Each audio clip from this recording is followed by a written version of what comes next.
My name is Iain Bryant, and I have the privilege to serve as the president of agency services here at Stewart.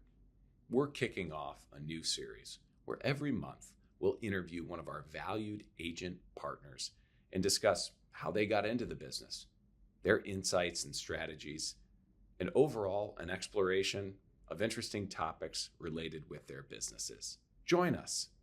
Thanks for watching. Really be the guinea pig in this series of agent interviews. So happy to have you. Shane, tell us a little bit about yourself personally and background and the business you run there at Bluebonnet. Okay, great. Well, my name is Shane Nelson. I'm an attorney. I've been a patent and trademark attorney for about 20 years. I'm born in Texas, 8th-generation Texan, born in College Station. I kind of lived along Highway 6. When people ask where I'm from, I say Highway 6. Lived in probably 5 or 6 little tiny towns between Houston to Waco and College Station along Highway 6. Have a couple of engineering degrees, chemical engineering from A&M, went to Texas for law school, practiced in downtown Houston for about 10 years, again, doing patent litigation. We bought a ranch in Brenham, outside of Brenham, about 12 years ago. And we moved out here while I was still kind of commuting and practicing in Houston and living out on a beautiful ranch in Bluebell country.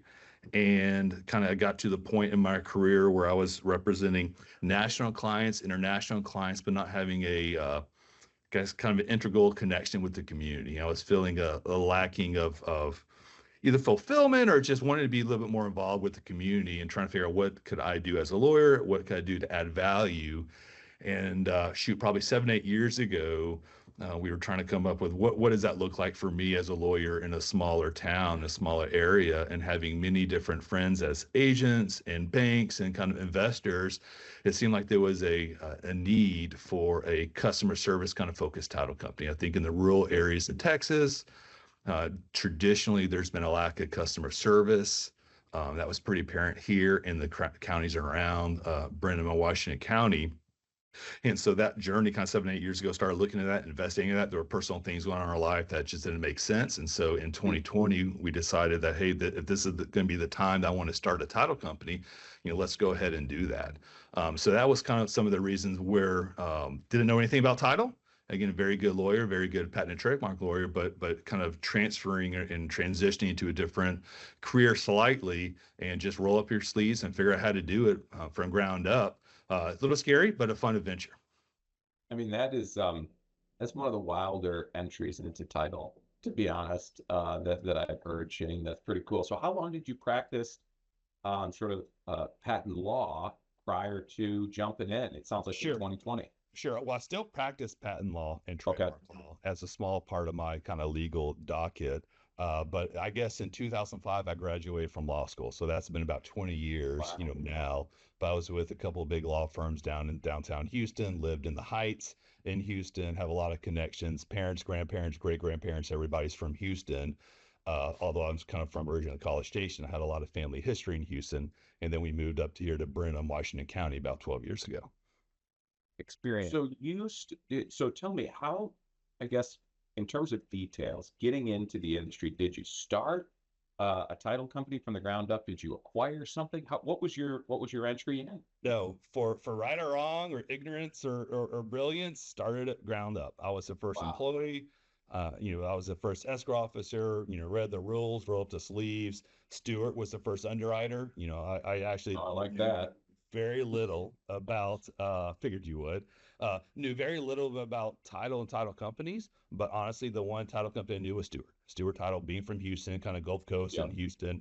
And so I knew that we wanted to associate ourselves with y'all, had some good connections with some folks there, and it made it work. So I was happy to get, supported by y'all, 5 years ago. And we have a few other underwriters now, but again, the original start was with Stewart. But we did ground up. One of the names, kind of one of the first things is what name do we want to come up with?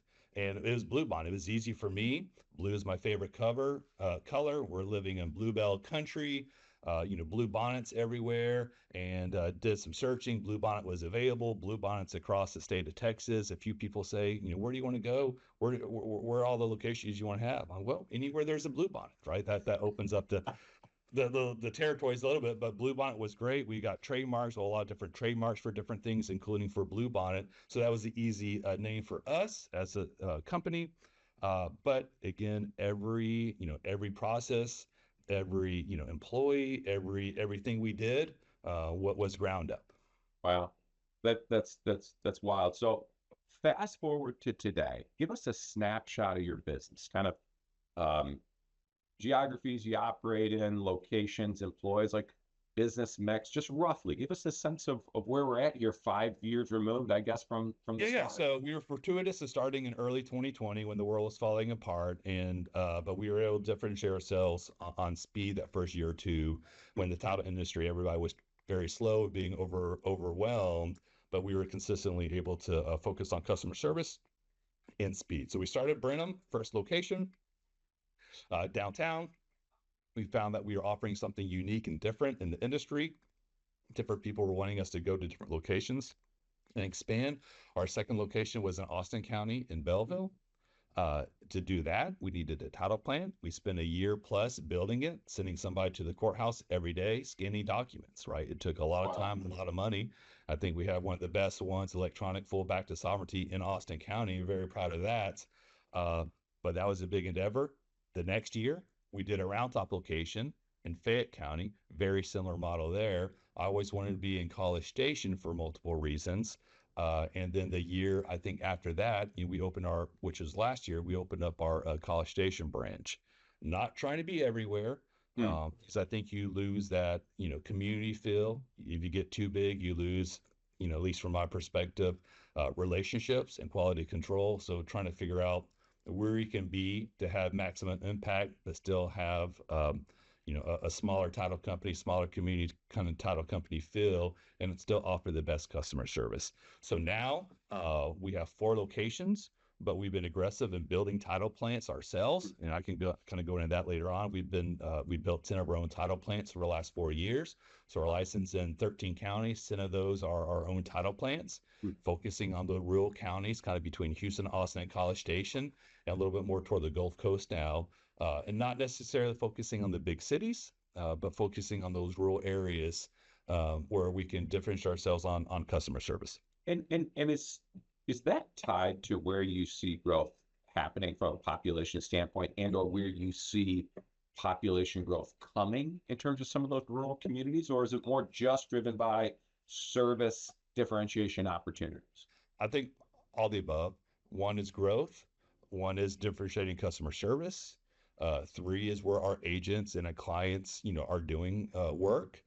4, we have one of the things I'm proud of. We have our own examination team, and that's, I think we're kind of, as a company, we're blending the old with the new. We're using technology. We're all doing online closings and everything else we're doing, utilizing as much new technology, new methods we can, but still doing our examination ourselves, doing the title plants ourselves. I think that's fairly unique.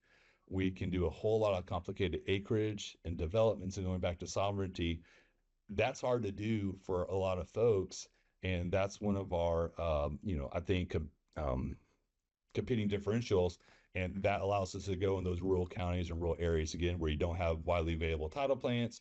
The service, that customer service is lacking, an hour, 30 minutes away from us in different regions. So what can we, again, handle well without stretching ourselves too thin?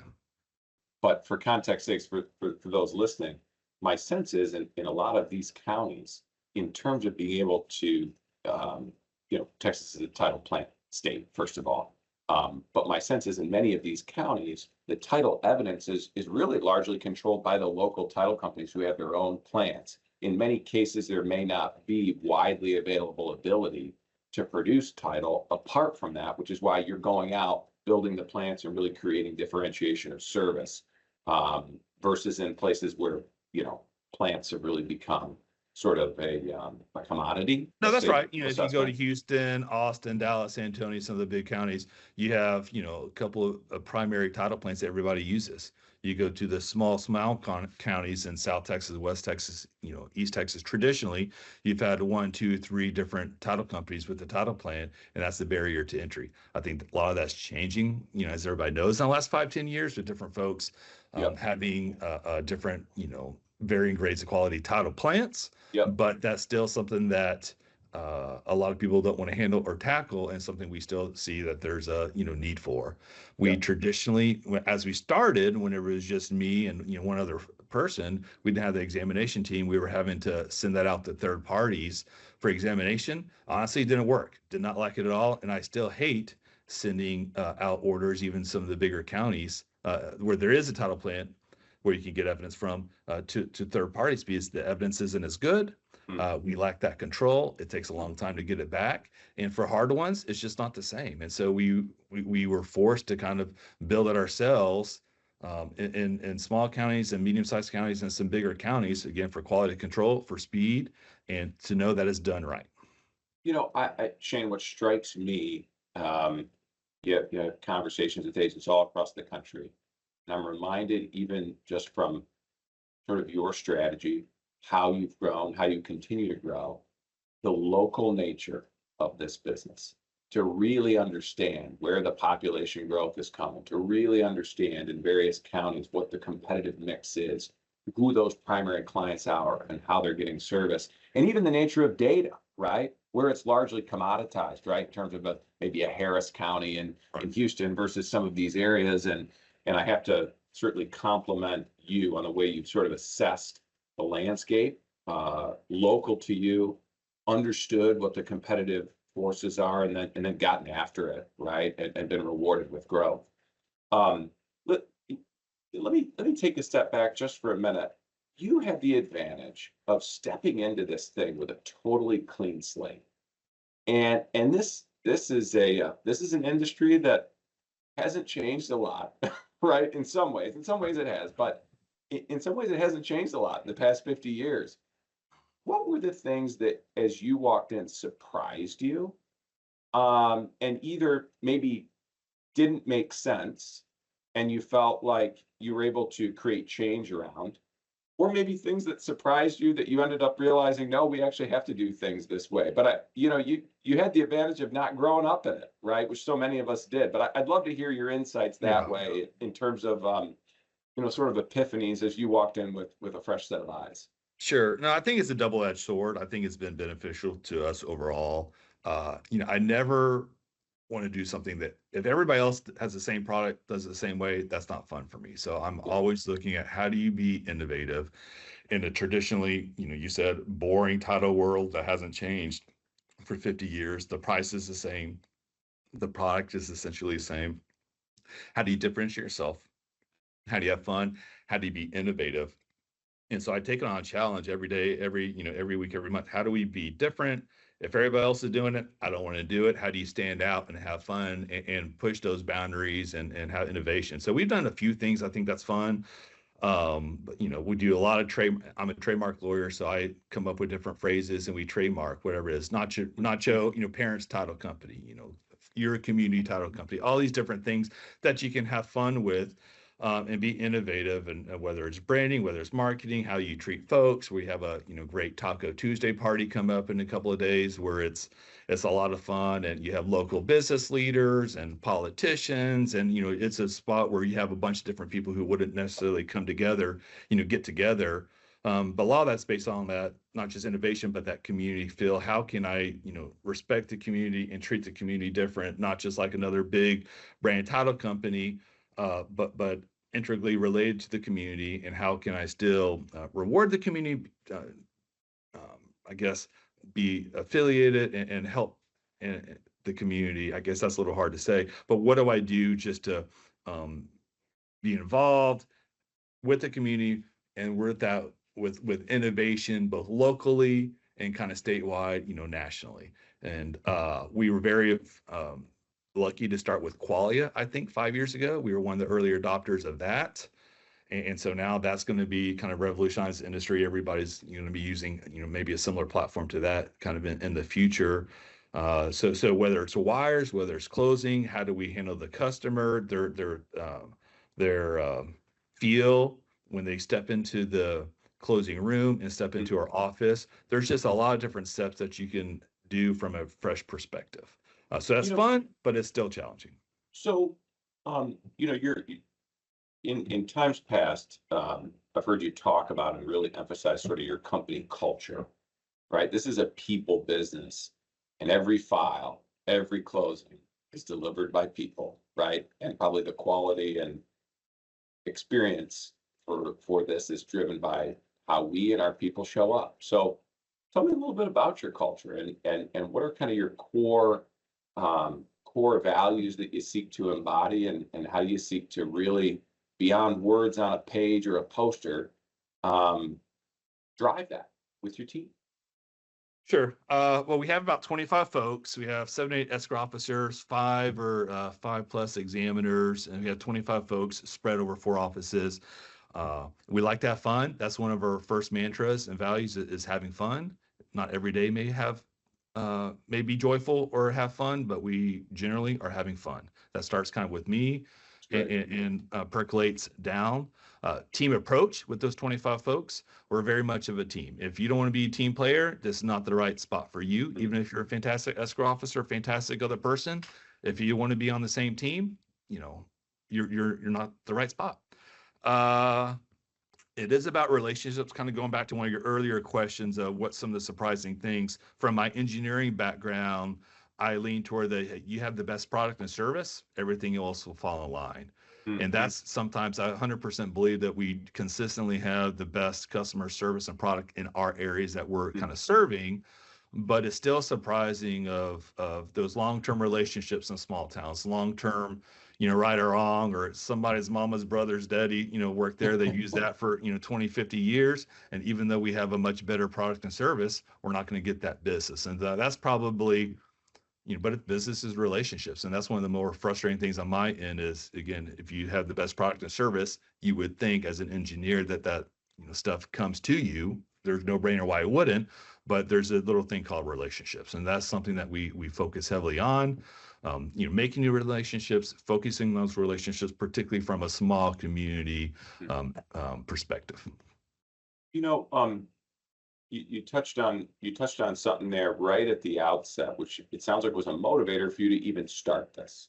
And this kind of seems like a thread that's been tied through kind of your discussion here around involvement in the local community. And so it sounds like you were living, in Brenham or adjacent to, and you had this driver to really make a difference in the local community. In a way where maybe you're not commuting back and forth to Houston and other places, but maybe just expand on that a little bit. You talked about the importance, even differentiating and growing your business by being connected to the community, but talk a little bit about kind of your drive that way, maybe initially, and then how that continued to manifest as you expand into other areas. Sure. Well, that's still, the original, goal was to provide the best customer service for the local community, right? Yeah. Whether that was one location, whether that's multiple locations or more. And so that vision still, exists today is how can we provide that best customer service closing experience, in every day, every transaction. Hard to do consistently and 100% of the time, as you know, but, generally we do a very, very good job on that. So with that being customer service, everything we do, every step, every process is focused on how does that experience going to look from the customer? What do you have to do within the confines of TDI and audits and regulations and how they audit the field? But, what's black and white and what's things that we can be innovative and have fun doing, but particularly from the community standpoint. So I do believe that, particularly for the smaller communities like Brenham and Washington County, we are a community asset. How do we are that integral hub? We're working with developers. We're working with the lenders. We're working with the 90-year-old, widows trying to sell their property. We're working on the 1 acre tracts, the 500-acre tracts. And so how do we treat everybody with respect and value, whether it's one we're losing money on, hopefully not too much, just, walks in the door, you're already going to lose money on, but you're going to help that little old lady because that's the right thing to do. That's right. And with the agents, but we're seeing, I think, in the original vision was to seen as that community asset for everybody. And that's the fun part for me. So whenever I, go to church and they, recognize that, I honor my word, we're going to treat them right, and meet at the bar, meet at the restaurant, you're in different nonprofits or chambers or whatever it is, that you're known as that, that person, whether it's, credibility, whether it's honor, what's good value, quality, that you're going to be part of that community that asset for the community, and it's needed, right? Because as a title company, you really are in a rare position to be that hub for a whole bunch of industries. Yeah. Well, that certainly comes through, Shane, and I know that your reputation and the reputation of your team at Bluebonnet is certainly well respected in that regard. And so, certainly have to compliment you. I know it's always a pursuit, right, as it pertains to excellence on a per closing basis and making an impact in your community, but you've certainly done that, and I respect that greatly. No, thanks. And I would just say, and it's based on a team. Like, I mean, I have some vision ideas, but every person we hire, I mean, they have the heart for customer service, right? That's and awesome. 90% of the people do not come from a title background. And we train them right in our culture, and we teach them. I don't know if you can teach customer service, and you can't switch a personality, but you can traditionally teach them title. And so we are successful based upon a great team. That's awesome. And I'm sure, were it not for the constraints of time, but I can't help myself. You said 90% of your team comes without title experience, and you train them. That's right. I know the folks at home are going to want you to talk a little bit about that. How do you do that? And especially, you don't have 500 employees, the dedicated HR department. And how have you done that? Yeah, now I'm the HR department, which scares the ever living out of some people, but no, it's just started again with me, first employee, second person, roll up the sleeves and train them and teach them. And it's been a long process. 4 or 5 years later on, we have a great team, right? Wow. And it just takes time. It doesn't happen overnight. Again, blessed and very fortuitous with just the business and the work and the employees. But it's not an easy process. It just takes time and one thing after another, and heavy involvement with myself and my business partner, Carrie Poffenberger, and a few other folks. It just takes training and time, and you have to be on it. It's something that I cannot distance myself away for a lot of different reasons, but based upon, having a generally green team, but now seeing a whole lot of the results of years of hard work with them. I love that. And it's an example to all of us, because myself included, time when as an owner of a small business with my brother, it's easy to let yourself off the hook. Well, we don't have time to train, right? We don't have the bandwidth to do that. But you've done it from employee one. And so it's possible. And it's possible for small. It's possible, not easy, but it's doable. Right. That's right. In closing, as I sit here having just looked at January order trends and looking at February order trends, we could wish for more volume. We all could, I'm sure. And it's been an interesting last few years, right? When you look at what was midway through 2022, most of us experienced a pretty significant drop as we saw the unprecedented rise of the interest rate, right, in a very short order of time. Talk to me about lessons that you've learned, either about yourself or about your team, about your clients, through what many would describe as a lean time. Have you learned anything through the tough times? I mean, I learn something every day.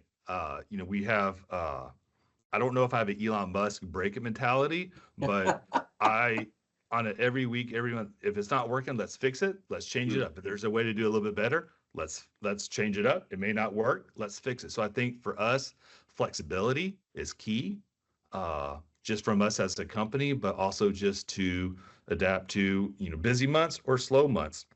How do you do different work in different counties or different clienteles? So the flexibility and adaptability, I think, is huge for us as a company culture, but just in the last couple of years as an industry, always trying to think outside the box of what can you do different, what can you do better, what do you do about the 10% rate decrease, right? How do we adjust to that? And so not being stuck in traditional 20-year, 50-year title thinking, but how can we blow up the box and make it better, and how can we kind of daily recreate our company or culture and to serve the community better and to have a better product and still to have a viable business that's continuing to thrive.